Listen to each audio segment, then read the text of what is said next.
Hey everyone, we're going to talk now about the credit application. Now I use the standard form.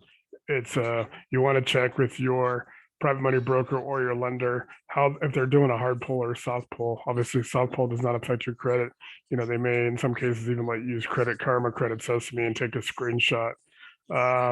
Some want to go and see if you've actually filed bankruptcy or you have open judgments and things. So open liens. So it just depends. You want to ask those questions before you even fill this out, so you know how they're going to use it. And then, very much as a private money broker, I don't actually like to have the credit application sent back to me. I like to give them the address to send it directly to the processor or the underwriter directly. That way I'm out of the loop as far as what goes on. I just ask, my borrower, my client to be honest with me and tell me, hey, go check with Credit Karma. So me take me a screenshot, show me all three bureaus. That way I know, hey, you got a 640, 650, 660. They're going to use, a lot of them are going to take the two.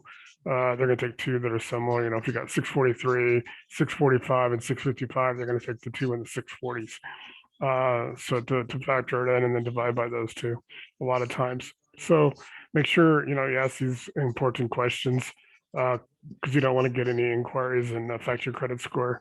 But just to kind of show you the standard form that I use,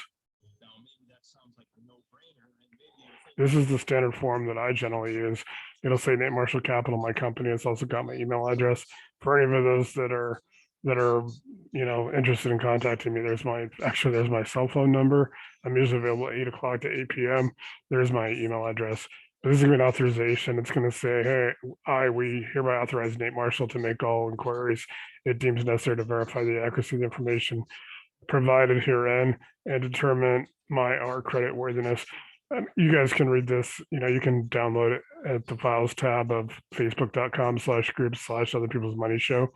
If I'm gonna use this for a specific lender, I may actually just go in and basically put that lender in here. Also, if you want to use these forms white label, you can just download the Word version and use find and replace, and you can go in about 5 minutes, make your own form, white label. They're going to want to, the business entity guarantors, which would be you and any other, guarantors. Generally, you may need a separate application if there's more guarantors. You want to check with your private money broker and or your lender first and see what they require.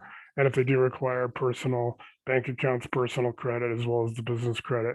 So those are pertinent questions to ask your private money broker or your lender. As a private money broker, when I do my crawling agreement, I will go into, I'll say, hey, these are about 5 to 10 lenders we're going to be looking at. We don't apply to them, but we're going to go through and try to structure the deal so it meets what those lenders are requiring. So that way, as a private money broker, I get updates almost daily. I get lenders that have changed. They got a new term sheet. They got a new program. I mean, some are just now going into short-term rentals. Some will do no construction. What multifamilies? If you're looking at bridge versus agency, we'll have separate videos on that. I'll actually ask Robert Nurburn to come back and explain bridge versus agency because he's in the process of doing that with his $70 million portfolio. But anyway, this is the credit application. So again, if you want more content, like I said, I'm getting the Movo 4K webcam, everything, graphics and all that stuff will be going in about 2 weeks. So I'm going to put a lot of the basic information, and then after I get the new camera and all that stuff, I'll be doing a lot more of the advanced topics. When I can do whiteboard, I can do a lot of graphics. I'll be putting up my PowerPoints. I got 12 different PowerPoints for different subjects. So we'll be going through all that stuff. You can go and join the Facebook group, facebook.com/groups/other people's money show, as well as like, share, and subscribe on YouTube. Thank you.